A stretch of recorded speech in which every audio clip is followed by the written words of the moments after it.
Welcome to the digital lecture series of FU West, the European Studies program of Freie Universität Berlin. In 15 sessions, we will offer you a broad overview of FU West's academic course offerings. You can choose from 12 subject course lectures representing a wide range of disciplines and 3 live sessions on German language and culture. Our series is divided into 4 themes relevant to European studies in Berlin and Germany today. Each will be dealt with by a group of FU West instructors from the perspectives of their particular disciplines or German language levels. Part 3 tackles pressing questions of the future and analyzes concepts and answers provided by European and German political actors, entrepreneurs, media experts, and philosophers. Join our instructors in their exploration of plans and challenges for a better tomorrow. All sessions will offer you insights into our instructors' semester-long regular courses within the FU West program and the way in which they integrate Berlin as a cultural and historical location. We hope you enjoy the online program we have assembled for you. For more details about the lecture series and the regular on-site FU West program, visit our website later. You will also find additional information at the end of today's lecture. With that, enjoy the following session and see you soon in Berlin. Hello everyone. Before I begin with my talk, today I would like to introduce myself quickly to you. My name is Büser. I'm holding a master's degree in Media and Communication Science, Political Science and Sociology. I'm currently also a PhD candidate at the Disaster Research Unit, which lies in the Department of Political and Social Science at Freie Universität Berlin, where I do a PhD on risk communication. Before that, I was also associated in the section of Communication Policy and Media Economics at the Institute of Media and Communication Science in the same department, where I also have been teaching courses in the same field. I have been studying already at Freie Universität Berlin and at Humboldt University Berlin, and also have spent some time abroad. It was in 2005 when I took a year international study program in Paris, France. Now that I've presented myself, I would also quickly like to talk about my FU West course I will be teaching to you. So, generally my course introduces the students to the mass media systems and structures in Germany and Europe from a mainly, let's say, social scientific perspective. First of all, we will start with an overview over the different structures of mass media. Mainly in Germany, we will learn about public service broadcasting, but also about other selected European countries. And we will also see the historical development of those and what generally theoretical and political ideas have framed those media institutions and structures. Afterwards, and at the same time, we will take also a critical look on the way how media is shaping the ways how the political process works, and also how the political system itself has an influence in the media system. We will be looking at many current and historical case studies that will provide many examples for points of interaction between media and politics. I think this will help us to discuss a lot of current issues both media and politics are facing nowadays. For instance, press freedom, the mediatization of politics, politainment, media and elections, but as well as the new challenges both media and politics are facing, like the digitalization, which we'll talk about today as well. And I think once you have been in that course, the students will be able to easily compare European and American media politics. They will be able to highlight specific trends and also influences between those two parts of the world. They will gain knowledge about the mass media systems in general and the structures in Germany and Europe, and know how to use specific analytical tools and also background knowledge to critically assess the relationship between media and politics. And know more about these.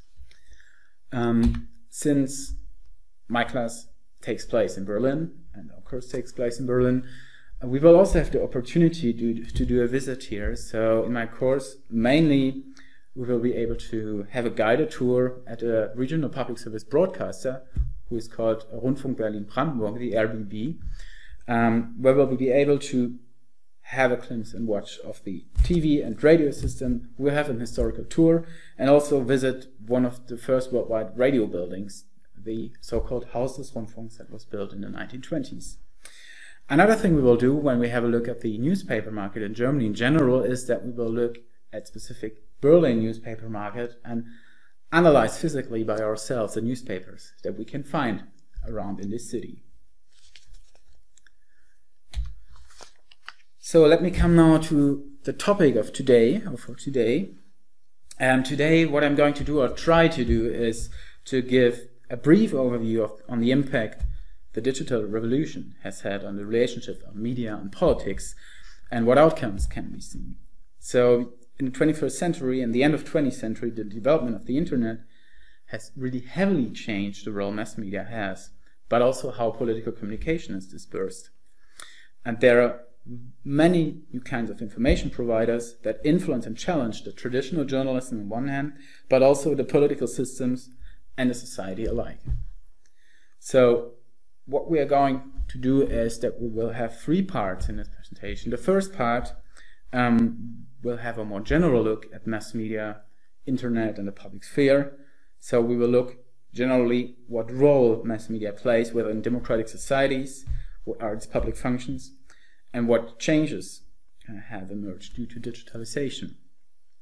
In the second part then, we'll look more deeply onto cyberactivism, digital protest and empowerment, and see where it comes from, how it can be theoretized, and what are the outcomes of it. The third part then will look at some very current challenges to the relationship between media and politics, namely fake news and political bots. So, and I hope that this altogether will provide some answers on the questions that arise when we think about the influence of new media into politics.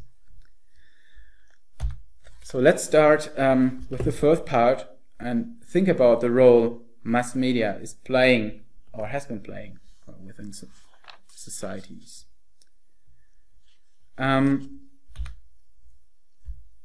Before we go into detail, we maybe have to generally consider the role mass media has within democratic societies. One has to see that modern societies are very complex and differentiated into many subsystems, one could say. And one of the general roles of mass media is to inform everyone about all the ongoings and likewise to create some sort of publicity to everything, which could also be translated with the word into the word public sphere. So what we now will look at first is the role of mass media into the public sphere. The following quotation you can see is taken from the German thinker Jürgen Habermas, who already in the 1960s drew a picture of the modern public sphere and tried to translate this. As we can see, it's the main part of society where social issues are discussed and the public opinion is formed, which is also important as a political opinion. This is why we can arise from that the traditional public role of mass media is very important within democratic states. So one of the first important ones is to provide information as being an agenda setter, but also to assist in opinion building, so being some sort of opinion leader. For sure, it is also important that mass media critically controls the political ongoings, so to have some sort of a watchdog role. And as a last one, also to provide entertainment and inform the people of our society is one of the main public roles of mass media. However, since there are many things going on, mass media always have to make a certain choice. They can only report specific things. And this is why mass media has a own logic, how content is chosen, how it's presented, what is newsworthy or not. This is why mass media has to be seen as some sort of gatekeepers, and journalism is a very selective process, depending on news factors and other things which we cannot talk about now regarding the amount of time we have, but there are some mechanisms how information is being selected and represented within mass media, which for sure gives mass media very much power within modern societies, or at least they had a lot of power within modern societies, because one has also to say that the Habermas ideal of the public sphere was developed in the 1960s in Germany, where there was only a very limited variability of news outlets. So thinking of that idea, one could really talk of the truly universal, all-encompassing public sphere that existed in those years. What we see now, since the digitalization and since the internet has developed, is that we have an ongoing diversification, and which has led to nowadays having many media outlets, but not only mass media outlets, but a lot more spaces where information is shared and published. So if we look at the transformation of the public sphere, nowadays we have to talk about some kind of dispersed public sphere. We have many different public spheres, which in one way was also kind of a democratization, re-democratization of the news production and information flows. So just thinking of blogs, civic journalism, alternative news sources, and for sure also about social media, we can see that nowadays there's rarely a single public sphere that exists. But as we see in this first quotation, we have rather some kind of a fragmentation of the central public sphere into even more dispersed publics, which may not even be talking or seeing to each other anymore. So some researchers even fear that this fragmentation of the general public sphere goes too far, and people within society cannot discuss openly topics and issues anymore, which we will also talk about later on, thinking of echo chambers and bubbles people are inside. So on the other hand, other researchers rather see this as a very positive thing, and the democratization of the public sphere, they highlight it as being something positive, which we can see in the second example of the German communication scientist Christoph Neuberger, who talks rather about an integrated public sphere. So what he does is he tries to highlight what are the differences to what we've had before, and he mainly talks about now having a network of many discursive spaces that are still on different levels of public, which means there is still the established mass media system, but we have also many different specific and private spheres. And the interesting thing now is that mass media has lost its role as being a general gatekeeper, and these barriers journalism was more or less having to choose information have been vanishing. So the specific public spheres are nowadays much more accessible if we are using, for instance, search engines. And if we go on the internet, we can go to very specific information or informative places. So what we have seen throughout the last, let's say, 25 years is a change of mass media from being a gatekeeper who selects what is being heard or what is being talked about, to rather some kind of gate-watching process that is taking place. So Axel Bruns is one of the scientists who developed that approach and was talking of gate-watching already in the early 2000s. What he wanted to say with this is that nowadays it's a differentiation between publishing and rather publicizing, which he also tells as kind of secondary reporting. So there's a change access to information. There's a change filter and selection process, and it's not only mass media who produces content, but also a lot of other sources that produce content, and mass media at the same time is going through that content and still looking for relevant content, which is afterwards rather publicized and published, since it's already been online. So the role of being a gate watcher is something very different than the one of being a gatekeeper, who only decides what information will be published or not. So what we can reveal is that everyone can now publish information. And we have a lot of examples that speak for this. For instance, just thinking of personal blogs, also any kind of forms of grassroots journalism, civic participation. On the other hand, as I've shown before, the role of gatewatchers, who is actually presenting or giving us access to the information. It's not the role of just classical established mass media anymore, but we have to think of Twitter and social media for sure as being a new agenda setting. A lot of stories first appear within social networks and on Twitter and are then being kind of gatewatched by mass media and just afterwards transferred into the general mass media public sphere. So what Arneson tells us, well, everyone in an ideal type is kind of a witness, a journalist, or everyone can edit and put information within the internet. This for sure is nowadays a big challenge to mass media. There is as I said already before, a mitigated role of mass media as agenda setter or opinion leader. So the role is much more contested because the general established media selection process I just have mentioned before, thinking about news values, etc., is being bypassed by other processes. So as Berkowitz, in quotation Berkowitz tells in 2009, journalism is no longer the dominator of the mediascape. It's just one part of a whole approach, a whole mix of media elements that provide people with information around them. Some of them might be intentionally or even unintentionally. So we can see that the general established mass media public sphere is under pressure within digital ages.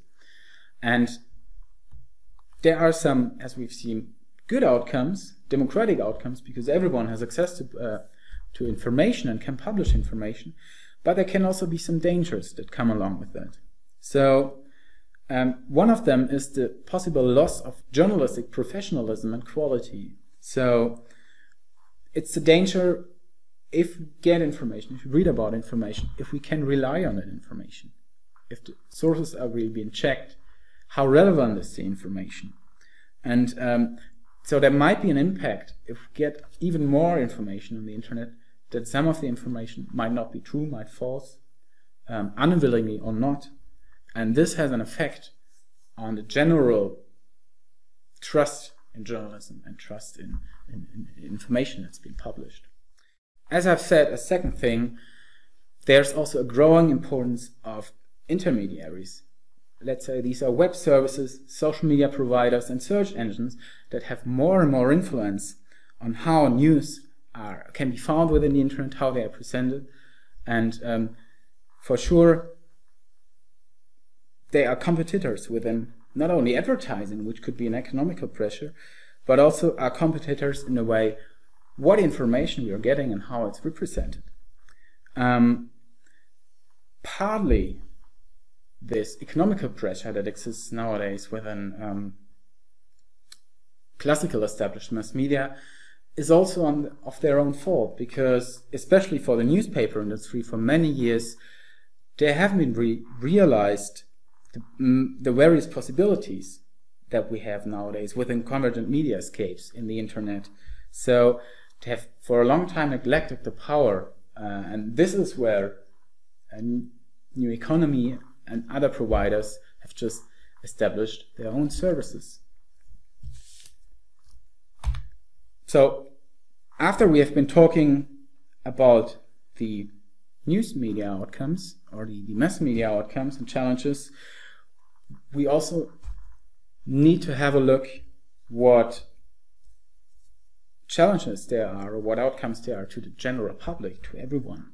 So if we talk about the democratization due to the development of the internet, there's one single problem that comes along, and it's a question whether or not the information anyone could put online is being perceived at all.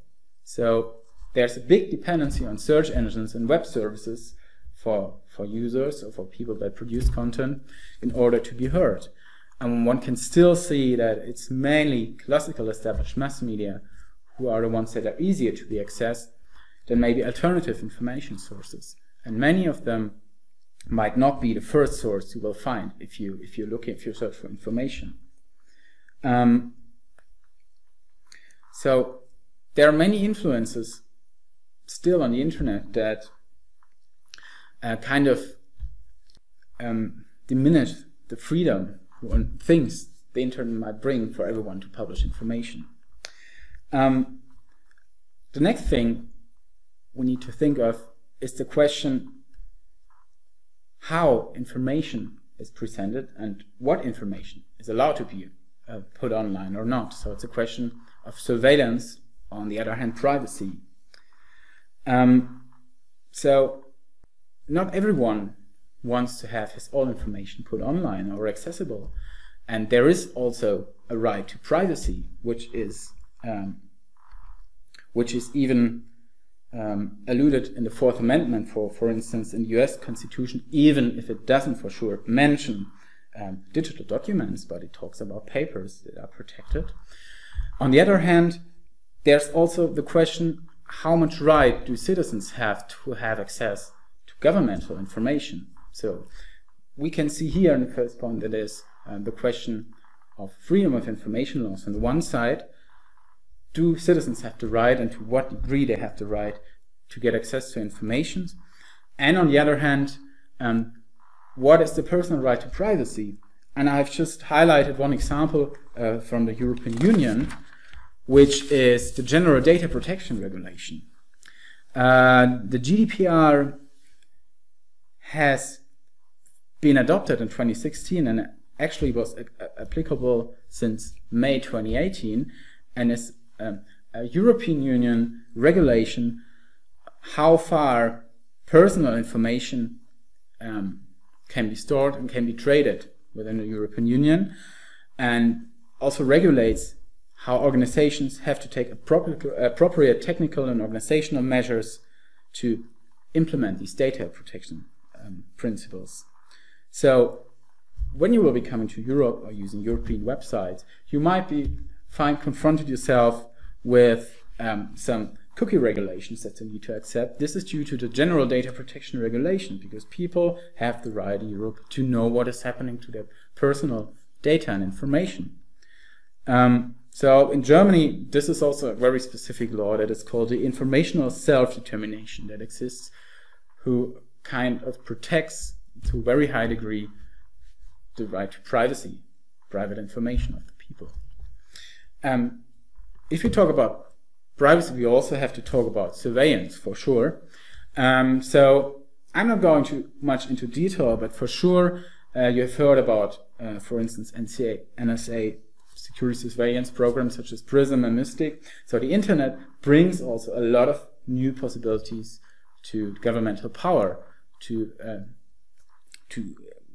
develop surveillance programs and to look more into what the citizens are doing in private. So if we zoom that out, it's always a question of publication of information, whether or not information should be completely transparent. On the other hand, whether there's actually more secrecy. So it's a question of concealment and classified information. And if we go beyond that and think of whistleblowing or informational leaking, it's also always a question of the standpoint.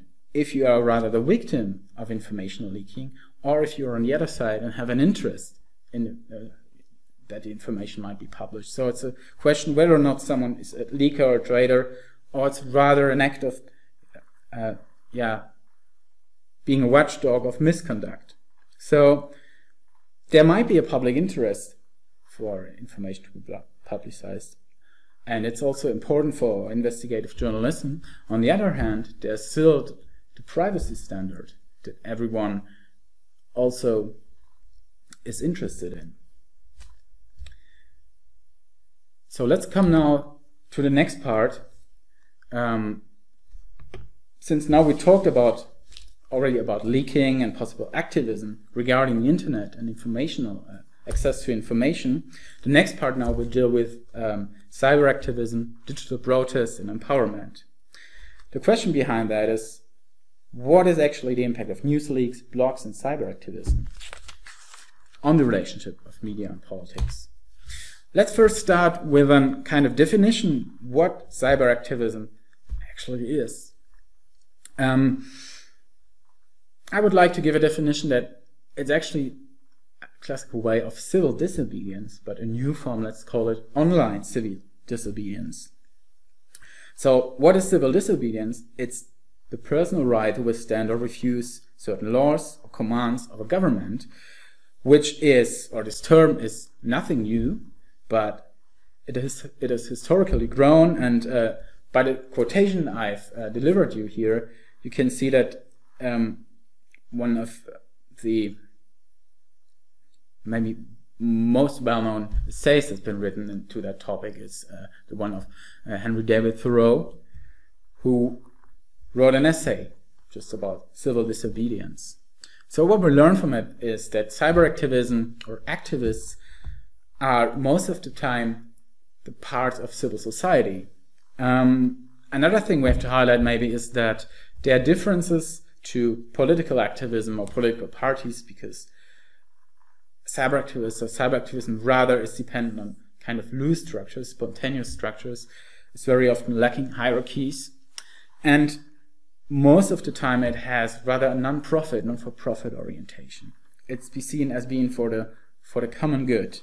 So questions that arise whether or not activism is legal or illegal are very often aiming on the question whether it is violent or non-violent. But it also has to do what is maybe the aim of civil disobedience. So it can be because someone finds a law that's been passed as immoral, or maybe also that you might disobey a law because the right is denied to someone. So there are many reasons why people are within civil disobedience, or what we talk now about online civil disobedience. Let's have a look on the strategies that might be taken, different kinds of strategies by activists when we go along. So this is a chart that I've taken from a text of Milan and Hinz, and they make a very good diversification of activist strategies. So there are inside, outside, and beyond strategies according to them. So what is an inside strategy? It's rather the one to take part, to be cooperative. So it could be also kind of a party-like organization that is still engaged in policy-making processes and tries to participate with the institutions that exist. So you play more or less with the rules of the game, but still try to change the institutions or maybe the power holders. On the contrary of this is rather the outside activist strategy. So it's rather the one where you do not interact at all with the existing institutions, maybe because you don't have access to it, or because you reject the rules that are already established. So if you choose an outside strategy, you most of the time you go on confrontation. It's protest, it could be campaigning as well. You try to disrupt the structures, for instance, thinking of the WTO protests or anything else. So it's rather a confrontation than trying to work or to collaborate with the existing powers. And there's the last one, the last strategy, that is rather in between. So the beyond strategy is trying to not interact with the processes, but also not to confront them directly, but rather to bypass regulations or spaces that exist. So examples for this could be to create alternative infrastructures. Thinking of internet, you could think of servers, open source software, or other alternative ways to bypass the existing process, the existing power holders. So this is just showing you that there are many ways online activism can take place. Let's just look at some examples of cyber activism. So The first one is one that is maybe partly only taking place online, so it's collective actions. If we have the example of campaigning, so let's say it can be virtual collective actions such as Change.org, Campact, iPetition, so you raise many votes and try to create a form of e-government, a form of direct democracy that exists. So the aim is to gain, and in this way to gain as many signatures as possible in order to make the officials having to occupy with the issues. On the other hand, a flash mob is something that takes place outside the internet, but is organized online and is also a sort of spontaneous demonstration. So it's still using, let's say, the traditionally established form of protest, but is organized differently nowadays. And maybe it's a lot easier to gain and attract a lot of people for this kind of actions.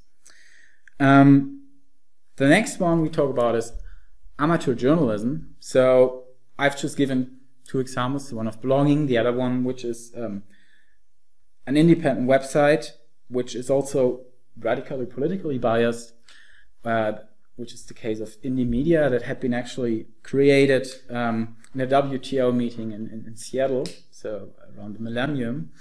And it's just an example for alternative news sources that are established.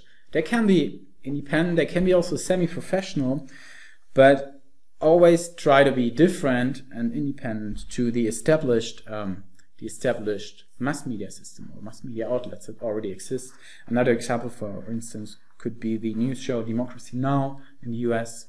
And very often, or quite often, they also try to highlight independent standpoints, also try to highlight different political point of views that are sometimes extremist, sometimes they just try to be different or maybe less guided by commercial interests than some established mass media systems. Electronic disturbance can be, for instance, be a form of hacking. It can be for common goals, but can also have illegally backgrounds, for instance, the stealing of data or money. Even terrorism on, for instance, infrastructures can be a form of electronic disturbance. If we think of Anonymous, for instance, we can think of denial of service attacks, DDoS attacks, where servers are tried to break down. And the last one, which is rather beyond, or examples for beyond strategies, is providing autonomous infrastructures. So if you provide servers, independent Wi-Fi networks, the creation of open source software could be also ways to bypass established media systems, economical systems, etc. So generally, all these aspects can be seen as a democratization of social and political life, as a way of civil disobedience, which is for sure to a certain degree legitimate. But the question of legitimacy, but also of ethics and political standpoints, very often has to do with the targets and how far this protest goes. So on the other hand, we have also a question of legitimacy and ethics behind that. I've just given you, by the end of this chart, two examples. One is the example of WikiLeaks, which can be seen as an important actor for the publication of information, so the disclosure of wrongdoing. But it can also be seen as someone who's just supporting leaking processes and traders if the information is maybe be seen as classified. Once again, it depends on the standpoint you are having. So also WikiLeaks needs very often traditional journalism and mass media in order to publish the information that has been leaked. So one can still ask whether or not the collaboration between media and whistleblowers and WikiLeaks is a good one, so a struggle for transparency, or it's rather conspiracy. And once again, it depends from where your standpoint is. The last example I just have mentioned is Anonymous, which is maybe a prototype example of a collective that doesn't really have a leader or loose structures, and they don't even have a specific common goal. So it's very often contested where Anonymous or what Anonymous stands for. Some see it as an act of cyber terrorism, and it's very often contested because of its different ethical and political values. So there can be actions provided, done by Anonymous that are seen generally as being good or legitimate. Other ones might be very contested, depending on the direction it's going to. So, before we are closing this part, I would now like to show you a little video and just provide you an example how online civil disobedience and social networks can help for an uprising. So, what I will show you is a video that was produced by Ahmed Shihab Eldin of The Stream, which is a social media community on the daily TV show of Al Jazeera English, which shows you actually the critical role of social media during the Arab Spring that was unfolding at the end of 2010 and 2011, and really can show you how forms of online civil disobedience also helped to support the Arab Revolution even more than, let's say, classical established media or international politics would have done it in earlier. So this is a very good example, I think, to finish this part of my presentation. After more than 2 decades of rule by Tunisia's revolution has marked its place in history. Tunisia is now a country in chaos. But it didn't happen overnight. And weeks before the world's mainstream media woke up to the story, tweets, photos, and videos began popping up on the internet from Tunisia, warning of trouble to come. A fruit and vegetable seller from Sidi Bouzid had set himself on fire on December 18th, and suddenly, reactions on the Twitterverse were exploding. Following the hashtag Sidi Bouzid, I called up hundreds of photos and videos showing students protesting, police abuses, and sporadic gunfire. As the messages went viral, protests broke out across the world showing solidarity with Tunisia. Tunisia unrest makes waves in Lausanne. Demo tomorrow outside the Tunisian embassy in London. A flash mob is planned in Berlin on Saturday. The beginning of a revolution was unfolding, and the mainstream media was just beginning to catch up. There are no reporters in Tunisia to tell us what's really happening. About this sooner. Mass media has totally failed. Terrorism equals lots of media coverage. Democratic revolution equals little media coverage. Tunisia's government began hacking into and deleting Facebook accounts. Protesters called for help from hacktivist groups. An unprecedented crackdown on social media. Censorship should get in touch with Activism. We really need a local version of Anonymous in the Arab world. And soon enough, another hashtag appeared across the network. Anonymous. The Tunisian government has decided it wants to restrict the freedoms of their own people. In doing so, the Tunisian government has made itself an enemy of Anonymous. Within a matter of hours, Anonymous launched Operation Tunisia, paralyzing the president's site, several key ministries, and the stock exchange. The group also shared a cyber war survival guide, sharing cables from WikiLeaks documenting Ben Ali's corruption, tips on running from cops, and proxy sites to access Facebook and Twitter. The government quickly countered with a phishing operation, stealing Facebook and email passwords to spy on activists and obliterate online dissent. But tweets continued to spread, documenting a society's breakdown. The internet is reportedly cut off from Sidi Bouzid. People are creating barricades to protect their neighborhood. Students demonstrating in Klubia, 50 miles Injured young man shot by police in his back in Kufsa. For a full week, I watched the story unfold online, speaking to activists, using Facebook and Twitter as protests turned bloody. And on January 12th, with Ben Ali's regime on the verge of collapse, Time magazine finally found the story. But the social networks had the best coverage. A new power structure had emerged, and protests had spread to other countries, and governments scrambled to buy time. Let's come to the third part, the last topic for today. So, what are current challenges to media and politics? We have a short look at the term fake news, and the second one, we will have to look on bots and how they influence political debate. So, fake news. it's kind of many things and nothing at all. So first we should also start with a kind of definition of fake news. So I would like to spot on a definition that talks about deliberate disinformation in order to mislead or harm anyone or people. So it's seen as a dishonest and manipulative way of communication that is planned with the aim of misinforming people and showing them or pushing them into a wrong direction. Someone who has done very much research about that is Claire Wardle, who also has, together with Direction, a very good classification what different forms fake news can have. So what she is that she talks firstly about disinformation, which in her sense means information that is false and deliberately created to harm someone.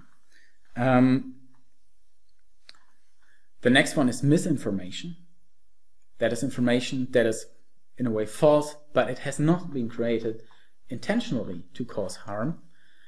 And the third one, according to her, is malinformation. So this means it's reality that is in a way manipulated and is used to inflict harm on a person, organization, or a country, for all of those. So we can see that there are maybe different motivations and also ways of dissemination of fake news.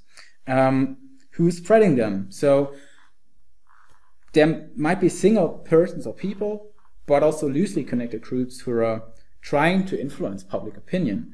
Some of them can be really sophisticated disinformation campaigns, professional ones, that are led through our troll factories or bot networks.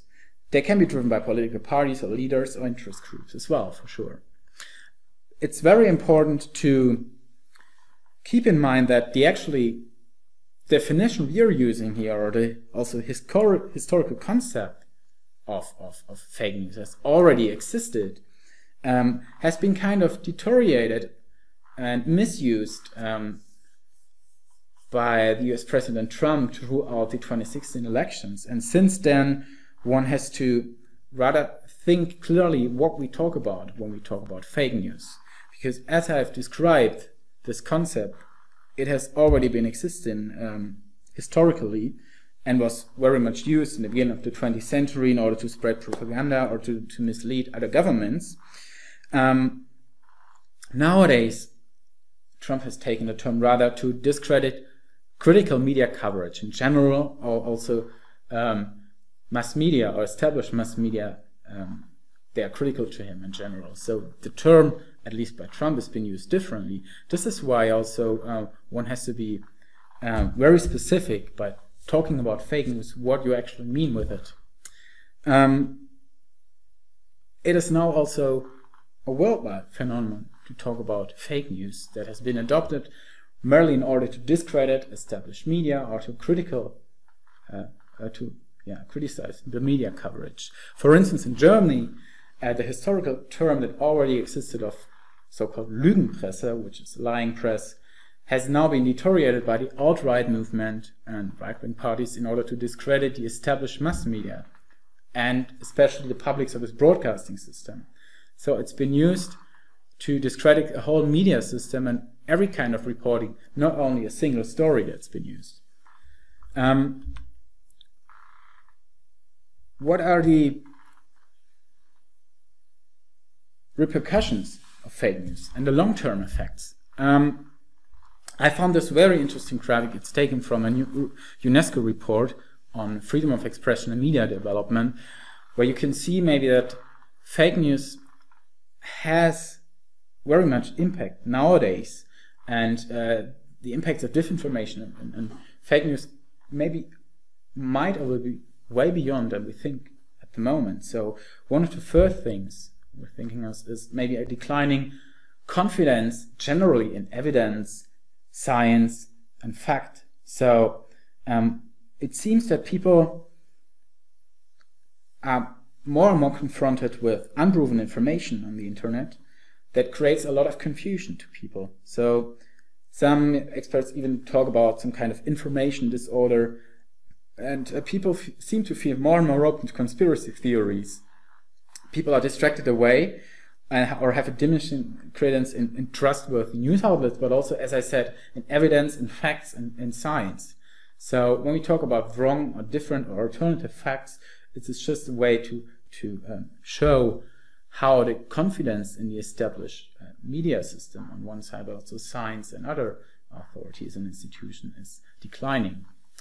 When we talk about hate news, we have to think about intimidation of voters or social groups as a whole, which can have for sure an impact on not only on elections, but generally political culture and public debate. We talked about media fragmentation already, and which is for sure not getting less if whole parts of the media system are called as being or publishing fake news, which also can lead in the end to so-called filter bubbles and echo chambers. So the ongoing fragmentation might lead to people only listen to the information they believe and they're interested in, and also be dependent on social networks or radical communities they rely on, and the only informational sources might be those sources they rely on. So in the end, we see a declining general reduced trust in the credibility and legitimacy of authorities and institutions, and as I've already highlighted, traditional media. What does it mean in the end? It is a general fear that the core principle of democracy, what forms our political culture, is endangered. So what is important to our democracy is to have an open public debate and discourse of political issues and opinions, and the willingness to compromise, thinking about checks and balances, the US political system. But last but not least, also the social cohesion of society as a whole is in danger. What I also try to translate with the word of political culture, if people are not talking to each other anymore and are more and more within their own filter bubbles. This was only a very short spot on fake news. Now I would like to quickly talk about political bots, what they are and how they are being used. I have found a very good presentation of the PBS NewsHour that I just have mentioned, who talks about the 2016 presidential elections and does a lot of research regarding the use of bots, especially on Twitter, that have been used in order to manipulate public opinion throughout the elections. More than ever before, a big part of this election campaign has played itself out on social media. No doubt the candidates and their campaigns have tried to take advantage of these platforms, but there's been a much bigger role this year as well for unseen players. You might call it the rise of the bots. Miles O'Brien has a story, part of our weekly reporting on the leading edge of science and technology. Donald supported the invasion of Iraq. Wrong. That is absolutely wrong. Proved over and over again. Much as we may wish otherwise, the race for the Oval Office is not over. But there is already one clear winner, by acclamation, Twitter. Thanks to a candidate who prefers campaigning in 140-character spurts, the social networking platform has become an essential political forum. What could go wrong with that? Plenty. Tweeters beware. Because so much of the opinions that we form and the information that we digest comes from social networks and social media, it is possible to try and manipulate the network to control opinions. Filippo Menzer is director of the Center for Complex Networks and Systems at Indiana University. He says the junction of the political and computer sciences is a dangerous place for democracy. Just like people have tried to influence elections forever without social media, why wouldn't they also try with social media? Just like any other tool and technology, it can be used for good things and it can also be manipulated or abused. Menzer and his team are researching the shadowy world of bots, software programmed to mimic humans and engage with them. You probably encounter bots all the time. What's my day look like? Not bad. Only 2 meetings today. Whether it's Apple's Siri, Alexa, play rock music. Rock music. Amazon's Alexa, Alexa, stop. or the chat box that pops up offering advice when your cable TV is on the fritz. A good one is hard to differentiate from a real person, and that's the trouble. Clever bots, employed in a stealthy, strategic manner, can put a virtual finger on the scale of political discourse. Bots first reared their ugly heads in U.S. presidential politics in 2012. Mitt Romney got caught buying bots when he gained more than 140,000 followers in 2 days. For a few dollars, anyone can buy a few thousand bots that can be deployed to strengthen your Twitter prowess. But this go-round, the bots are doing much more than providing artificial popularity. Phil Howard is a professor of the internet at Oxford University. You program the bots that are following you to repeat your message. And what happens is that a larger and larger number of people see the retweets and think this is an important position paper, or this is a great new idea. Now, you're talking about taking out ISIS, but you were there and you were Secretary of State when it was a little infant. Howard analyzed tweets during the first presidential debate. He found bots were behind 1/5 of pro-Clinton Twitter traffic and nearly 1/3 of pro-Trump tweets. The real problem here is that not all users can tell when the content that comes up in their social media feed is actually generated by these bots. It's very difficult to know what the overall impact is on public opinion, but we do know that most Americans can't distinguish these bots from real users. It's hard enough for computer scientists, and for that matter, Twitter itself. The company admits 8.5% of its accounts are updated with no discernible human action. But that includes useful applications, like TweetDeck, as well as harmful bots. Finding them is a challenge. So, as we have seen now, the example of the run for presidency in 2016, we have to ask ourselves, are they actually, or to what degree, are political bots a challenge to media and politics? Because it seems kind of difficult to really measure, same as for political ads, for instance, how big the influence and the impact of political bots actually is on the decision of voters or people. So, according to Howard et al. In 2018, it seems to work better for negative campaigning, for instance, mentioning the Brexit debate, etc., than for positives. And what is important to highlight is that political bots are nowadays especially also been used in order to influence and manipulate foreign international politics. So, or especially to also spread propaganda. This is why I talk about this as an act of viral digital diplomacy. So specific misinformation, spread of misinformation, propaganda might help or might be used by specific countries in order to spread and manipulate other governments. You might have all heard about the Russian influence, or trying to influence the 2016 US elections, for instance, but also thinking of China and the way nowadays they try to manipulate public opinion and spread foreign propaganda. Other examples that are taken from the text I've just mentioned are the US midterm elections 2010, presidential campaigns in 2016 for sure, the crisis in Syria, the disputes over the Crimea. So there are many international examples that have been suspected to the use of bots. Just as the last thing, some numbers about the presidential campaigns in 2016 that was published by the Computational Propaganda Project, which is based at Oxford Internet Institute at the University of Oxford. They were doing research, the presidential campaigns, and found out that up to 19 million bot accounts tweeted in a week leading to the election day. Both political parties have been using political bots, so both political camps, but the Trump bots outnumbered Clinton bots by 5-1.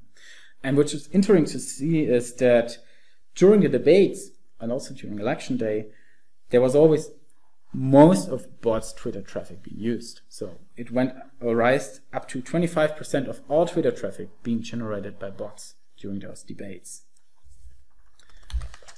I would now like to quickly end this session and give a little summarize of the main point we've been talking about. So we've seen that the digitalization has had a huge impact in media and changed the traditional established public sphere we might have known in the 20th century. So mass media nowadays has a different role as an agenda setter and opinion leader, because the classical established media selection process is being bypassed. It's rather an act of gate-watching than gatekeeping, because there are a lot of alternative information sources nowadays. Everyone can nowadays publish information and disseminate information through our personal blogs, grassroots journalism, civic participation, and not to mention the important role of Twitter and social media for agenda setting nowadays, which highlights the different sources we're having nowadays. Those new players also have a lot of economical impact and influence as kind of intermediaries. So the advertising, the distribution of content, and also questions of copyright are ones that challenge mass media and public sphere. And what we've been just talking about, public trust in established mass media is kind of vanishing, partly due to the fragmentation of public sphere.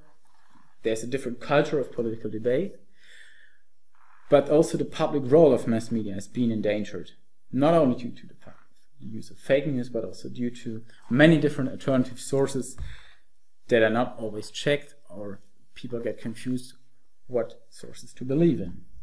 What are the challenges to politics? First of all, there has been the way how information is accessible or published, with or without permission, has been developing rapidly. So on one hand, there has been more transparency within political action. On the other hand, there's also been a lot more acts of whistleblowing or informational leaking, which can be challenged to politics or the political systems. There are many new forms of political activism and participation, partly just by using new technologies, but also some acts of hacktivism or cyberactivism are endangering the traditional established way how political discourse is part, and is much more differentiated than it used to be before. So this is nothing new, as we said. It's just a new form of social online civil disobedience, which can be web-based but also outside. But in the end, this has been leading to kind of a democratization of social and political life, thinking of the grassroots movements, direct democracy, etc. The last one is the influence of bots and computerized propaganda nowadays, that is on one hand being led by the political establishment themselves, but can be also a way of international viral diplomacy that tries to harm political administrations. So this might lead to reduced general trust in the credibility and legitimacy of authority and institutions in the end. So this was just a very brief overview, and I try to give some answers to all those questions arising from the digitalization and what impact it had on the relationship of media and politics. I would like to thank you all for listening, and hope to meet at least some of you next year here in Berlin within my course. Thank you very much. We hope you enjoyed this week's lecture. You can find the dates and descriptions for all sessions in our digital lecture series, as well as information about our instructors and their courses on our website. Also, connect with us on social media and attend one of our informational webinars. Thank you very much for watching, and we hope to see you again soon, online or on site in Berlin.